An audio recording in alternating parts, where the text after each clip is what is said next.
సంగారెడ్డి జిల్లా పటాన్చెరు నియోజకవర్గంలో ఇస్నాపూర్లో ఆషాఢ మాసం సందర్భంగా అమ్మవారి పలారం బండి ఊరేగింపు ఘనంగా నిర్వహించారు.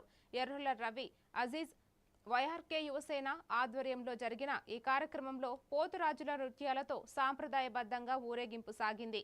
బీఆర్ఎస్ నాయకులు, యువసేన సభ్యులు, గ్రామస్తులు పెద్ద సంఖ్యలో పాల్గొన్నారు.